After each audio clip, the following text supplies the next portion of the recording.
Okay,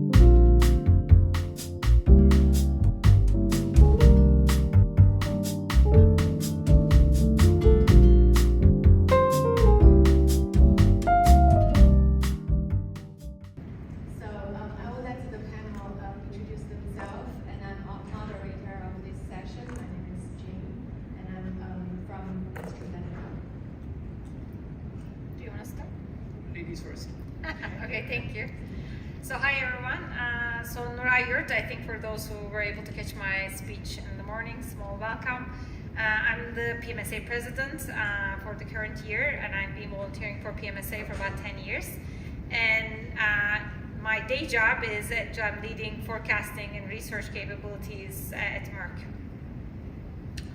Hi guys. Right, my name is Mehul Shah. I'm leading Insights and Analytics at Bausch and Lomb. I'm also on the board with PMSA as a volunteer for about 11 years and on the board for about 6-7 years. Really excited to be here to contribute to this amazing topic we have in front, and just amazing the overall new innovation that's happening and the impact on what we see through our lens in a pharma. Hi everyone, I'm Wang. I lead the global forecasting for oncology at Johnson & Johnson. I also serve on the PMSA board. I joined the board at the same year with Mehul, and it's an honor to be on the panel. Hello, I'm JP. I run Bayser consulting company. And PMSA was very nice to me. They gave me the Lifetime Achievement Award in 2015. And when I showed up in 2016, they said, "You stupid. We gave you the Lifetime Award not to come back again. We're not going to give you a second one." But here, the stupid me, I'm still here. Thank you, Jing. So let's dive into today's conversation. So as the pharmaceutical industry continue to integrate AI into our business strategy and operation, today we have several sessions also dived into this topic. We are really eager to understand the key strategic considerations. How do you envision AI transforming this space in the next 5 to 10 years? Maybe we can get started with Nuray. Yeah, okay, we are going with the ladies first theme. I think actually this is a great important aspect, and we were discussing earlier today as well. I mean, we have to integrate AI into pharma business. I don't think that that's kind of questionable. But where and how is, I think, it's still an important consideration that we need to think through. Because if we are trying to integrate AI in every part of pharma business, I think we're going to struggle. Because the pendulum is going to swing either differently. Right now it's all about AI, and we've been in the industry long enough. Tomorrow it's going to be about the gaps that AI is causing, and the challenges that AI is bringing into our lives. And before that happens, I feel like, especially to 5 to 10 year setup, we really have to, as analytics professionals, I think we really have to make sure that we are strategically choosing the areas that we adapt AI, strategically choosing the prioritization in the areas, and really try to create value and value story with that. Because I think, for those people who don't understand enough differentiation between AI, machine learning, and analytics, we're just putting everything under the bucket of AI. But I think it is really important to make sure that they actually see the benefit firsthand before the pendulum swings the other way around, so that we can, I think, prioritize and make sure that we put our diligent effort into the buckets of areas that we can actually support, so that we're not doing half-baked, and when the time comes and the pendulum swings the other way, we're in a bad spot to explain what's the challenges are happening. That's kind of my approach. What's your take? So I think it's a very interesting question, and I want to focus on only two things. The first one is, I think everyone is going to be an expert, right? So the only thing, everyone is going to be a data analyst. The only thing you need to do is to be able to type something at the computer. It's called a prompt, right? And it doesn't have to be in English. And everyone would have some idea about what the truth is going to be and what we need to do. And if there are 100 people here, we'll have 10,000 ideas of what things to do. So I think one of the big challenges would be, let's call it the one source of the truth, right? So to get alignment because of the dissent that we would have, that's going to be a big one. The second one is about the way we used to think about things will go way beyond AI. One of the things that will happen is the robot, right? So the robot will become more and more important. And if you look at something like adherence, how we take drugs. So picture in the nursing home, you'll have a robot to remind you to take your drug, or maybe would inject and so on. So the whole notion of adherence, compliance, persistency, where we look at it and we say, here are your injections, and we measure the longitudinal holds, that's going to be changed completely, right? There was a study that showed that if you have 10 prescriptions in a year, it's equivalent to 12 prescriptions for some cardiovascular drug. And the payers were pushing that because then they could save on 2 months of prescription. So if you go and see that AI is going to change, but not only AI, because we're fixing on AI, but the robots, the nursing home, the whole thing's going to change. So the very approach to problems that we're used to is going to change. And this is something that we'll have to manage. I have a lot more points, but I'll shut up here. Yeah. I can just add, I think both are kind of really leaning on their experience, and it actually holds true. One thing that seems to be different this time is it's not within this community who are experiencing this change. Your customers, your patients, ECPs, they all are experiencing and the impact of that into their discipline. Physicians have now different equipment and medical equipment powered by AI, right? So patients also have ChatGPT, so they are actually well informed on the awareness about the disease state. So only one aspect that I think we gotta be better domain expert too now. I think that's something that we have to keep our eyes and ears open on. Expanding our I think knowledge base about the whatever domain you are trying to implement AI on. Thank you, Mehul. Let's transition to our next question. As we are experiencing AI has been impact HCP, healthcare industry, and also everybody of ourselves have used AI firsthand. But as a professional, when we transition from analytics roles or other roles into this AI-powered roles in pharma, this is a significant shift. So what advice would you give to professionals that who is embarking on this transition or who is stepping into this AI-powered roles? And what are the key skills and knowledge areas that professionals should focus on developing so they can thrive on these roles? Nathan can start. Yeah. As JP alluded to, right, and in the future, right, every role, every analytics role will be AI powered. We will all be using AI, leveraging AI to do our work. And in order to do that, certain foundational skills won't change, right? Things like good communication skills and the ability to translate describing complex concepts to people who are less technical. Right? The ability to tell a story and drive the business decision.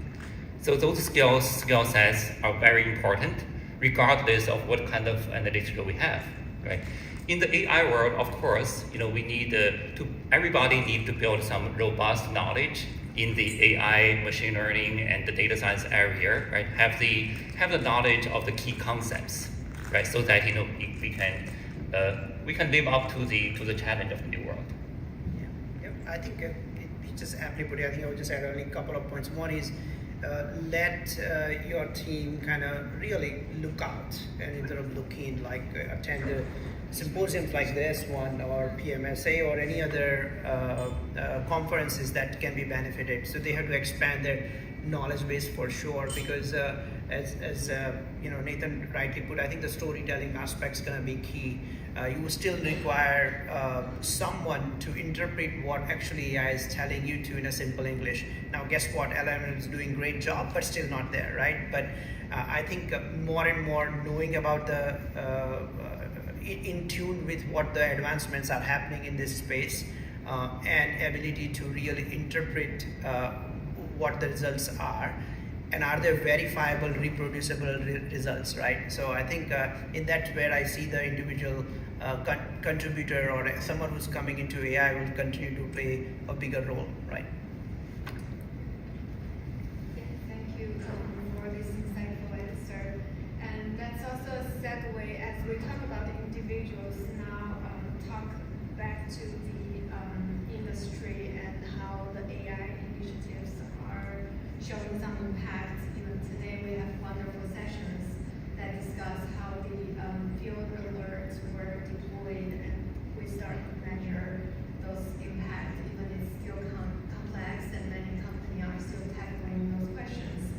But for the panelists, as the audience is obviously very keen to understand how, as pharmaceutical companies, should measure the ROI or the impact of AI-driven initiatives.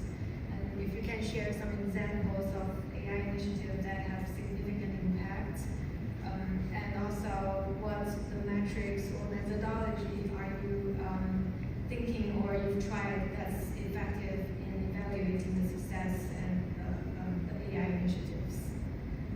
So maybe start with Okay. Jing. So when we talk about ROI, we make the assumption that the return is here.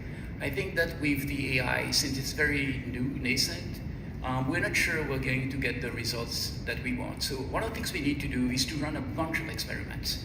A lot of experiments to circumscribe the universe of things that are doable with AI and things that are outside of the scope of AI. So this is, you may want to measure the ROI or the ROI of those things if you wanted to, but there are exploration that needs to be done. And I think that's going to be key. So once we are within that sweet spot or that sweet region that you can automate using AI, then I think the metrics are pretty good. So you can look at time saved, you could look at compare the quality of works that's done, things such as insights that you can get from the AI that you don't get otherwise.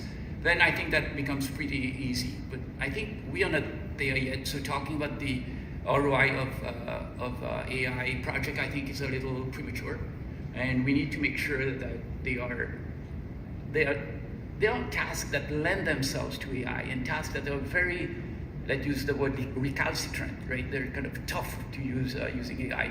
And I don't think today, with all due respect with the work that we do, that we have a good read on what is amenable to AI and what's not.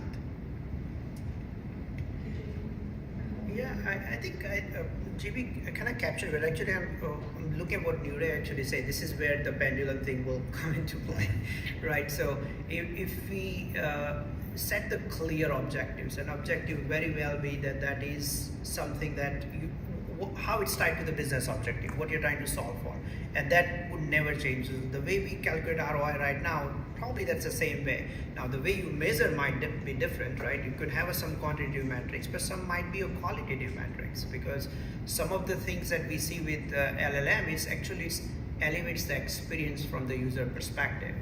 Give an example, we have pretty much everyone in the industry would have the dashboards for their representatives, and one of the things that is always out there, it's just that we don't know whether they are viewing and connecting the dots. LLM would really make it that more conversational, and really that's the aspect of the user experience is what it brings the best, right? So for measurement perspective, I think some of the qualitative metrics would be valuable too, to really understand whether you're really moving the needle and it's really helping whoever your end users are in making the decisions, right? So I think that the way we measure it, I think may change, but it has to still tie to the brand objective. Yeah, I'm with you. I think we're still a couple of steps away from measuring ROI, right?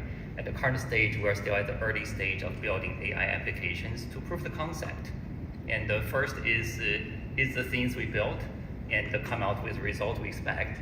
And the second, do people use it? Do we have the adoption, right? Once we have those, and the next step is to scale up and measure the ROI of it.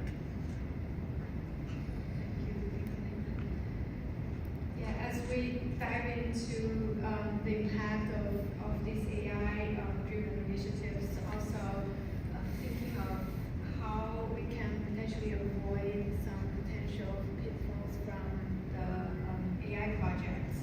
So if you can share some of the common pitfalls that have observed in your projects that hinder our business, and how we can, or as a PMSA community, how we can help to avoid them in the future. Sure. I will go ahead, Jing. I think this is a very important question, right? There's two aspects to it. One is how, as PMSA, we can really understand and avoid some of the pitfalls. And second portion is how, actually, in general, can we avoid the pitfalls. I think one thing that I observe a lot in my previous company and in my current company, pharma in general, because I actually talk to a lot of people, is we actually underinvest for the AI projects. Because we want to show quick wins, we want to show quick impact, and we underinvest. And then because we underinvest, we actually put ourselves into a challenge when we really want to scale and we really want to show ROI, right? So because we underinvested in the first place, we went with the bare minimum, we're not even satisfying the bare minimum requirements that actually user has, right? So that's something that we actually need to keep in mind. And I know we're not in a great budget situation in general in pharma with a lot of the changes happening, but I still think that underestimation is the biggest pitfall. Underestimating the budget is the biggest pitfall that I observe that people do.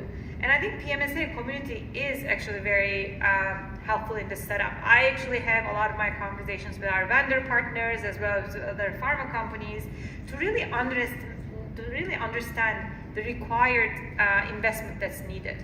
And that's actually super important. I mean, again, here we are manufacturers and vendors, but that's something that I say to our partners. We are partners in crime. We're really trying to make sure that we actually do the best delivery. We're not competing. Because once I bring a vendor to do work with me, it's all under my name from after that point. They're part of my team. That's basically what's going to be shared. That's going to be what's going to make it successful. So it's critical that we create transparency, we create relationships, long-term understanding with each other, because that's actually what's going to make us successful as the analytics, teams, as the analytics groups. Whether it's vendor, the manufacturer, doesn't matter, because at the end we are responsible for the business to really deliver the value.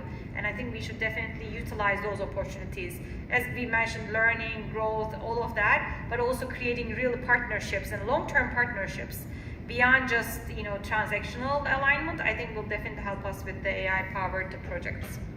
Thank you. Yeah, another pitfall that may link to the underinvestment as well is the lack of effort in the change management, and also the continued investment in the pull-through of applications. Right? When we build the AI application, and I observe people spend a lot of efforts in painting the great future and gaining investment support from the senior management, right? And also a lot of effort went into actually building the application. Then after the rollout, and there was often lack of continued training, communication, and enhancement, right? Over time, then the adoption started fading, right? And eventually the application may sit here just collecting dust, right? And even worse, right? Our IT data science team at the back end still service those applications, even though they're free users, right? So it's to avoid this, I think we need a comprehensive plan at the start, right? With the investment in the building of the application as well as in the rollout and continued pull-through. Can I add something? So another point I think, which is more on the technical side, is how much data you feed to the LLM. Right? And so if in real life you say, this man killed that woman, and you say, you look at the statistics and you have an idea, and then we show you the knife, and then you would think a little differently, and then we show you the DNA result, and then you say, right? In math we call that non-Montanic logic, right? So it has to do with, if I give you certain databases and you do some reasoning, you'll reach a conclusion. If I give you additional data sources, you may have the opposite conclusion, right? If I add even more data, maybe you change your mind again. It's not that you're stupid, it's that your conclusion is contingent upon the data that you have. Now, picture a situation where you don't invest too much and you're kind of data poor. And what would happen? Your conclusion would be very naive, right? People would look at you and laugh and say, that's all you came up with. I thought AI was way better than that, man, what's going on? So I think there's that danger of not realizing that the quality of the data, in addition to the quantity of data, would really define the credibility of the result that you get from the LLM. And this is something that's very crucial. I mean, if we lose the credibility there, the whole thing goes out, and that would be a real shame, because I personally believe that this is a huge, very, very interesting technology that we have here. Absolutely amazing. I think it's just one. I think as a PMSA community, I think we're gonna have a lot more use cases in years to come on this one, and failures too. I think we should share those too. Right? I think that would be really valuable, because this is an evolving field and things are evolving faster at the pace that we are not kind of used to, right? So I think learning from each other, I think community in general would be benefited. For adding that, totally agree that this is the best place for us to learn what the pitfalls, what's the success that really help us to accelerating how we can leverage the AI technology to empower and to really accelerating our adoption of the technology. Yeah, I mean, what I'm hearing also in terms of pitfalls really comes to the investment, the really cautious strategic decision on where to invest, and also then change management as a huge piece. We are really trying to upfront bring in all these solutions, but lack of supporting and thinking how we can really help the organization to adopt and for long-term utilization. So we have another question that really bring us together, as it's a short story to share. As PMSA planning committee, we are composed with different size of companies, different background, different skill sets. And as we talk about AI analytics as a topic, this really vary across different pharma companies. We have different stage of adoption. So this question really comes to what are the distinct opportunities and challenge in analytics growth for different companies across big pharma, small pharma, emerging pharma, as well as our partner, and how can organization tailor their strategy to maximize the potential of AI analytics within your specific context. Yeah, I can just kick it off, and the panel I think will contribute. I'm coming from a big pharma point of view, obviously. I think the biggest challenge in a technology-driven motivation that we all have for our careers, actually communication becomes, and I want to underline what Nathan said, it becomes even more critical than ever. That's actually the differentiator. I mean, when you think about the organizations that we serve for, if they were motivated to understand exactly what's under the hood, they would have been analytics people. So they're not really motivated to understand what's under the hood or what is good analytics versus bad analytics, right? They just want analytics. So then it becomes really our job to understand, kind of to be able to communicate the difference between good and bad. Like what is actually really the investment and what's not enough investment. And that actually becomes really, really critical in my opinion. And this is actually an opportunity and a challenge. And the reason it's a challenge is we're in our roles because we love math or statistics or coding, right? So it's not like if I really love to be a news media anchor, I wouldn't be in this role. But it almost requires all of us to almost have those basic capabilities of a media reporter, a salesperson. And I will tell you this like from my own career journey, right? When early on, one of my mentors told me, like, you should really try sales. I'm like, sales is just the last thing that I'm ever gonna do. And currently ask me my job description and I'm gonna tell you it's sales. So never say never, for those who are still young in their careers. And it's actually such an important aspect that you actually have to balance what you love to do and what you have to do, and really create that balanced approach, because it's actually becoming more and more important as there's more and more data out there, to JP's point, right? More and more AI out there, everybody can agree or disagree to the quality. So the communication and separation of that, what's really needed versus what's not, becomes really a big, I think, opportunity. At the same time, a challenge for this talent, especially in big pharma, I would say. Hey, Nuray, I want to echo the good versus bad. And I don't use the word good or bad. I would use the word easy versus relevant. So when you look at the AI, things that are easy to do, it says what LLM do you want to use? What SLM do you want to use? Which one should we use? And then use another LLM to evaluate the results of the first LLM and then say which one we should use. I think this is easy, intellectually. But the harder one, not harder, but the more relevant, is it the right approach to use? What is the combination of algorithm versus AI? I think the harder problems that we as a community should be addressing, as opposed to do the easy things where we don't have to think too much. So I think that's a very big challenge, right? We know about hallucination. We know about the limits of, for example, the kind of the partitioning of the knowledge and what things, for example, how much does the RAG really help us? And to what extent we create the bubble because we function only within one set of data sources. Those are hard questions and relevant questions we should be addressing.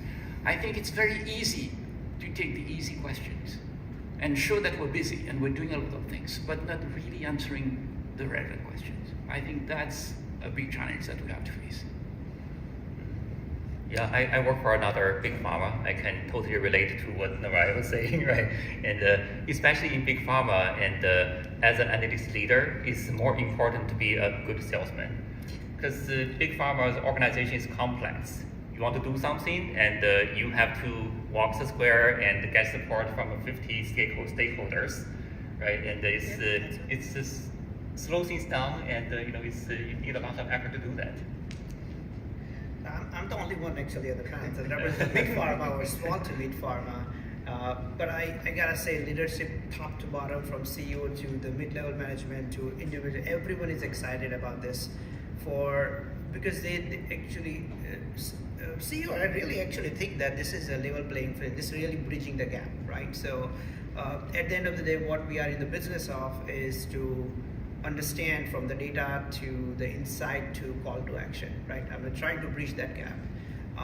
Big pharmas obviously have a lot more investment, more approach that's more grounded and long term, and that requires heavy investment.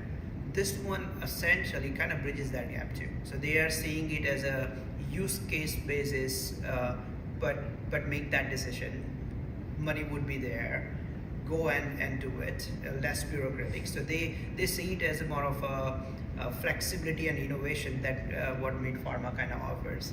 And I think the one other opportunity that big pharma within this community we see is availability of funding. All right. So for mid pharma, just right now budget is there for if you are really going for the right use case. And one challenge that I see is for mid pharma, which is actually significant, is getting your compliance and legal on board, right? Because these concepts and these are the things that they've never heard of, and suddenly they are getting. Everyone wants to do AI, from market to analytics to patient support service, so they are a little bit overwhelmed, right? So getting them on board early on would be very valuable, providing benchmarks as a community, leaning on each other to come up, providing some sort of a benchmark that you can help. I think that would be really valuable. Thank you. And maybe we dive into a little more technical questions that JB just touched. It's all JB. As the landscape of the AI has continued to evolve, and the new development mentioned as RAG, as multimodal and multimodal AI and agentic AI. How are these new developments influence your AI strategy in the organization? I think it makes it much more difficult, right? Because things are changing. I think September 12th, there was the announcement of the 01 version, right? Which is supposedly to be at the PhD level. And if you know Terence Tao, the smartest math guy in the world at UCLA, And they asked him what he thinks of the 01 version, and he was saying he's the level of a mediocre PhD guy. So that's not too bad, right? The mediocre PhD guy, but maybe what's the other one's like 1,000 days is the other time that we have. So maybe you'll have very good PhD level. So I think a lot of what we're talking about, and I think there's a presentation that was done today by someone, I forgot whom, about the agentic approach, INSEAD.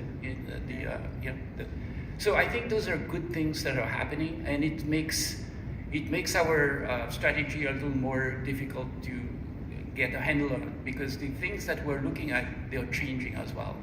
So I think that's a great blessing.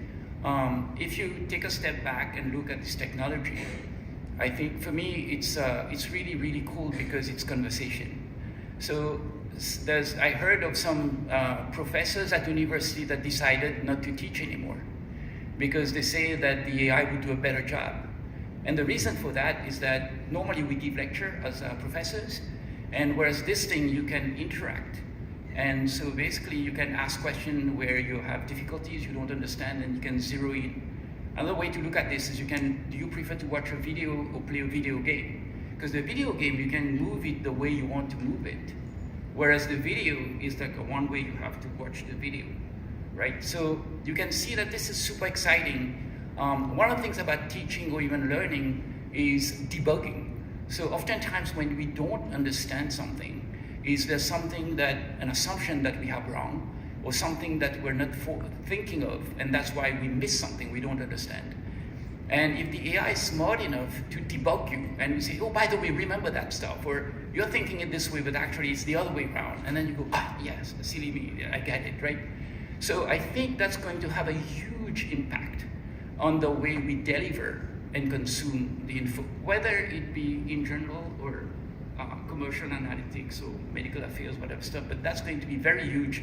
And our strategy has to understand that. And I think that's going to be a big challenge. So I think we should save some time for the audience to ask questions. Now let's open up the floor for our audience for any questions that's relevant to this topic, or any questions to follow up from previous question that we discussed. Maybe as they're preparing, Mehul can give a comment. I think he was getting ready. No, that's okay. Step to the microphone to Yeah. ask the question. I think the only one thing that I would add to what JP said is, if you are on a business perspective, or if you are managing the team, and if you are in that role, it goes back to the skill set that your team's supposed to have. And these are the new concepts, and team needs to kind of get to that point. But I cannot emphasize enough that the external partnership and collaboration is the way to go, because the cutting edge innovations that's going to happen is essentially partnerships what really going to bring to you, right? And I think that's something that rely on it. At least that's where the approach has been for my team, while you continue to encourage your team to really up the skill set too.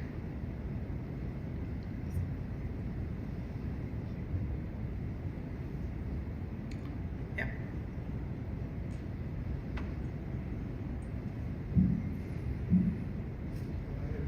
So my question here is, with ever-evolving landscape of AI, on a day-to-day basis, the landscape is evolving. So where do you think the industry will put a full stop to that, in the sense of AI? As JP was mentioning that with LLMs, if one thing goes wrong, the whole system is going to go for a toss. The same thing, where do you think, if yes, there will be a boundary that will be drawn, or no? If yes, where will that boundary go with AI? I think there's been, in the LLM world, right, I think the big change that is happening now is the voice, right? And we had the images not too long ago, and then we had the video, right, the generation based on the prompt.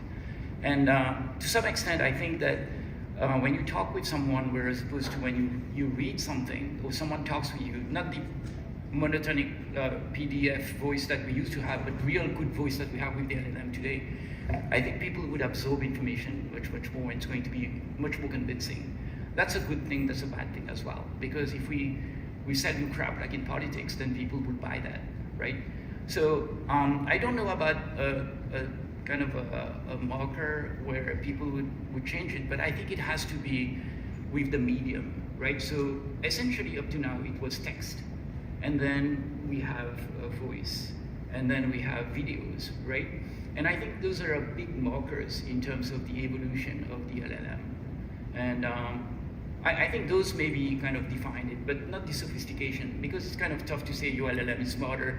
Every week there's some benchmark that, you know, you get all the big LLMs and the rating based on the question and then you read those every year or time. But and the industry needs to move, right? And you're not going to wait for those things. So I think it would be more like not a quantum leap, but a qualitative change that maybe triggers some maybe slight shift in the strategy. But I don't think we're waiting for something to happen. This is me talking.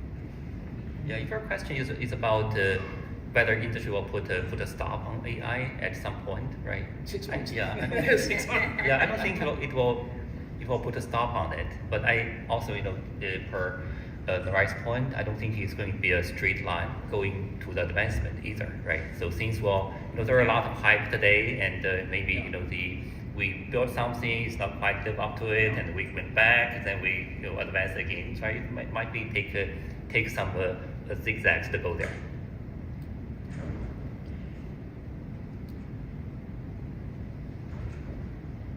I'd like to return to a question earlier that got the first part answered, and the second was, that's a good question, we should get to it.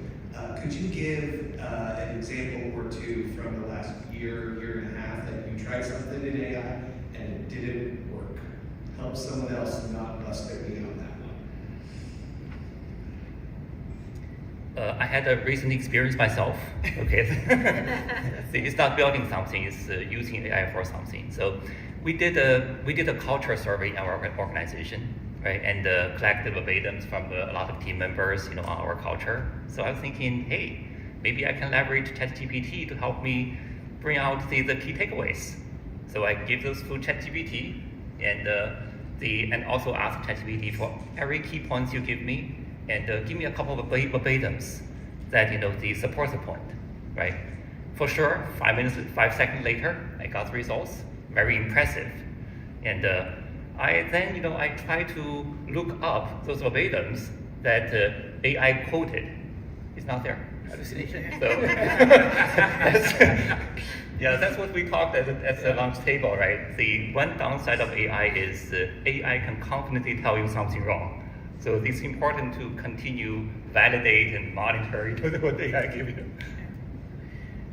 I can actually give an example. We just tried to actually create AI on the market research studies we've done. First of all, it was really hard with compliance because they actually really did not, and we were all doing this on unstructured data, not the structured data in the back end of the market research, but unstructured data that actually came as the verbatims, as the summaries. Our compliance had really tough time. But on top of that, we've also discovered a lot of the LLM modeling, even though we tried to really operate in guardrails, gave us wrong insights, right? So, I think it's not new to anyone to LLM to give wrong insights. You go back, you tweak your model, and you come back. But the problem was, when you're actually creating different styles of market research reports, then actually making it available for LLM is actually on its own is a lot of work, and to make sure that the models are gonna work. And I did not get the funding. So why am I saying that this wasn't successful? Because I actually had to apply for funding, and we didn't really get the funding. Because everybody was like, well, I really want to read my report rather than really utilizing AI, asking my questions, because that's actually how I learn. So some of these elements, I think, in terms of what we want to do, it looks like it's going to be great, right? Everybody's going to summarize 50-page market research reports. But our marketers actually like to read it, and that's actually how they develop their market understanding majority of the time. So maybe they don't need summarization. So that's another example that we actually recently had. We just had in our case, it was actually a procurement software. Obviously it's not within our team, but we've been using it, and that didn't actually work out the way it kind of got advertised to kind of pull that feature back without naming name, but that essentially the idea was to go through the compliance part of it, legal part of it, and provide the summary on top of it. But it was so persuasive even for the legal colleagues and compliance to say yes to, but they knew actually what the truth is. They were able to clearly figure out that that's not what it should be. So that doesn't mean LLM is wrong. It's just not probably trained in that manner, which we're supposed to always keep eye on. So I think yes, and this is why the use case and going slow and with the pilot is actually very valuable. Thank you, Dean, for the enriching discussion. Holding true to the topic that we have hiring, very near and dear to me. What are the factors or the challenges that you as a team feel that pharma industry is facing, specifically on AI-related capabilities, on becoming a talent destination vis-a-vis the other industries that are competing against to get the best talent on board? I think if you asked these questions last year, we would say we're in really big disadvantage in a lot of the areas. And now the other industries are evolving. They actually had to go through a lot of layoffs that they have never gotten before, most likely, like first time in their industry career. As pharma, we're pretty used to that. We kind of restructure every other month. So it is like, I think for the tech industry, especially, finance industry, on the other hand, is almost more guardrailed than almost pharma. So I think we're kind of in the same ballpark in that setup, but then the tech industry, I think, was a very different dynamic for us, especially with the people who wants to do really hardcore tech. I think we had a lot of challenges to bring them on board. Right now, I think from my angle, my biggest challenge is actually hiring people who knows technical world, who knows the domain, and who can actually simply explain everything in simple English terms. Right? I mean, I'm expecting too much, almost, in my opinion, right? Like, so it's a high expectation, but it's not my expectation, everybody else's expectation. It used to be that senior leadership was expected about communication, and then you expected even lower level employees, just more on technical side, domain in the mid-level. I just feel like now we hire people and we expect everything to be perfect the next day, even if we hire them at the senior manager level. And this is how the evolution that I see over time, which is, I think, challenging for the incoming talent and also challenging for us as well, because we don't get time to train. And then that actually means now we're trying to make sure that everybody knows everything as we hire, which is, I think, to me, is the biggest challenge. I think associated with hiring is training, right? We have more people to train than people to hire, right? And so an image comes to mind is, for example, your assignment is to dig a trench, right? So you have to dig a trench, and we have different tools that you can use to dig. You can use a hoe, you can use a spade, and so on. And I think the fact that you use statistics or AI, you've got those ML techniques, we have to be very cognizant of what the task at hand is. So oftentimes we lose sight of the work we need to do, and we focus entirely on the tools to do the job. And so I go back to the point that Nuray was making. I think that one of the things that we're missing in the industry is knowledge of the domain. And more what you see, people graduate a PhD in stats and that stuff, can do all kind of fancy stuff, but they don't really understand what the problem's about. And that's a big problem. And I think many reasons you can explain. One, it's not taught at school. Second, it's hard to acquire. It takes time. Even if you're extremely intelligent, it takes time to acquire this kind of knowledge. And it's way easier to sit behind techniques that are domain independent, right? So you can apply that to consumer goods, to airlines, so basically any domain. So that gives you an edge. But at the same time, you're doing disservice to the analysis that you're doing for an industry. And so for the AI, I would say, and then I think there was a very interesting suggestion, is to get the AI to teach us more about the domain expertise so we can be better at the AI to choose for solving the problem. My question would be more of a follow-up Laura's question, so it's also related to talent and how we ensure that we attract the best talent from academia actually. And so when I think of other industries, right, like as the pharmaceutical industry, as people who are involved with AI analytics in pharma, how can we ensure that people getting out of their master's programs or their PhD programs have better domain knowledge? Like, is this a utopia, or is there any step that we can take in terms of like action items, maybe programs to train them while they're in their school, so that even after they graduate, pharma is one of the options in their mind. It wasn't one until the last year of my PhD, and then I will give this for my personal experience.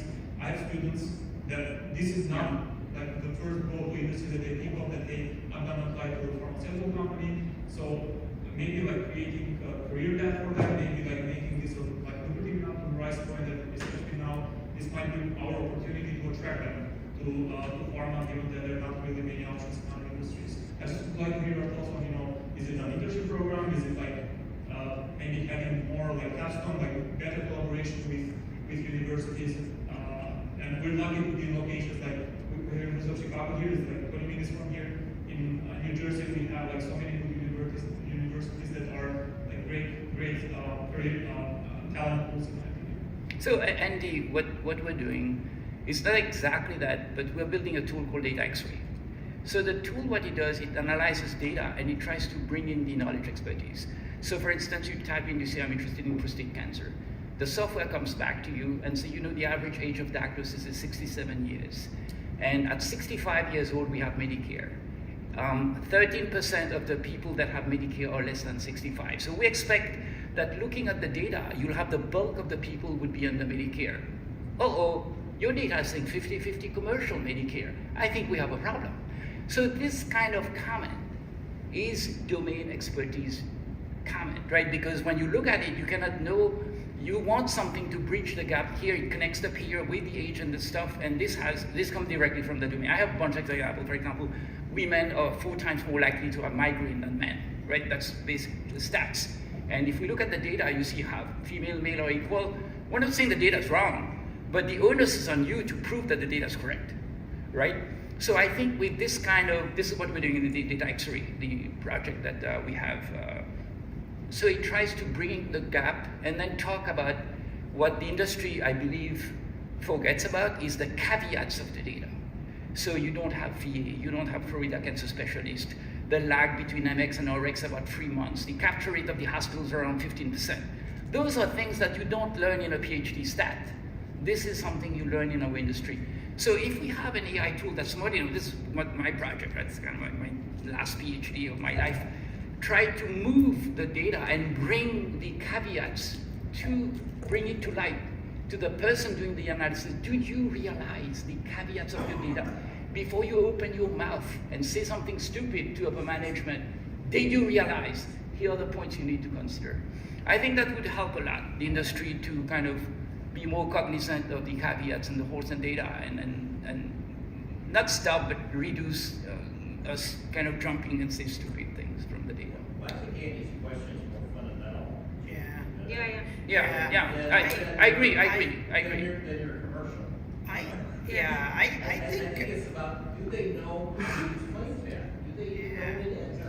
Right? So many of you have attended, I've taught 3 classes on this at Boston University, using donated claims data, and taught students who were statisticians and engineers a 7-week course on how to do patient segmentation, patient finding, and then many of you guys that I've offered have attended these presentations and reviewed the students' presentations. Shah, are you here? Shah, what did you say when the first time you saw the student present that, knowing that they've never seen this data before? Remember? I'm sure I said something profoundly right. That's awesome. Just not to end the conversation, Scott. Just I actually wanted Mehul who wanted to Yes. respond. So I just No. and we will hear Vishal's comments later. I promise. No, I think Scott. Sorry, I think the question was more in general. I think I could be one here, but it is not that easy to suddenly snap and you get the domain expertise, right? Things that we have learned over a period of time, failing, and I think if you really, your question is more around how really excite the new members to get into pharma. Is to really, we have to show that vision why you want to get into pharma to begin with, right? So it has to be a more beyond just the data science. If you are data science, then hardly it matters. If that's where your vision is, you could be in any place, right? It could be any vertical. To come into pharma, you gotta have that higher purpose and you need to believe in it, right? So unless you have that passion, I think it will just fizzle out at some point. Yeah, no, I mean, I think I actually want to say, which is great, right? Scott's idea about classes, JP's idea about, okay, if we can actually give them the summary of what they need to learn. I think these are all possible venues. But if we come to the real site, and I've been doing this for a long time, right? And as well, like, as I gauge interns, and I actually really want to give them the chance and effort and energy, because hiring an intern means you have to give them the effort and energy to teach them, which is a lot. And my IT takes a month to give them a laptop, and then my data science people gives another month to give them access to data, so I have just a month to really teach them anything.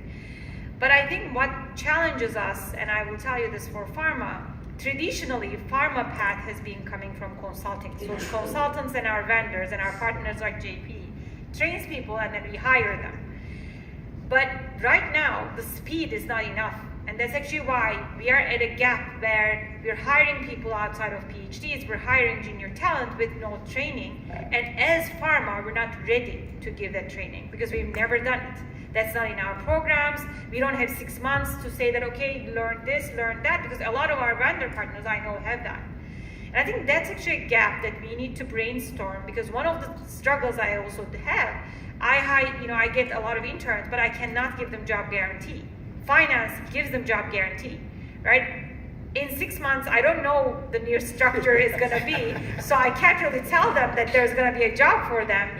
And that is actually, in full transparency, my big challenge in terms of motivating people in so much that I don't know if I can give them a job, because our industry moves so agile.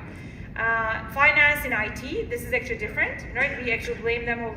I think that actually element, as well as a little bit more traditional thinking of pharma, through consulting and agility, I think we have to do more work there, in my opinion. Obviously, I don't want to underestimate the efforts, coming from JP, Scott, absolutely, and I know you also teach classes. I think we all, in this setup that, okay, how can we do this? But at the end, I feel like if I can't offer up a job for an intern that I have for certain, that diminishes the value that I create for the people who are coming out of jobs. I think job security is important, right? But just to add on that, I think just to open this as a door to them, for for this to be one of their solution set. I think that's going to push a lot of them to come into pharma, because for a lot of them, pharma is an unknown. It's something that they only hear about in news, and this is not I think we can do better in terms of advertising that, hey, there's a career path in pharma, we do X, Y, Z, and I think this is going to be more and more important with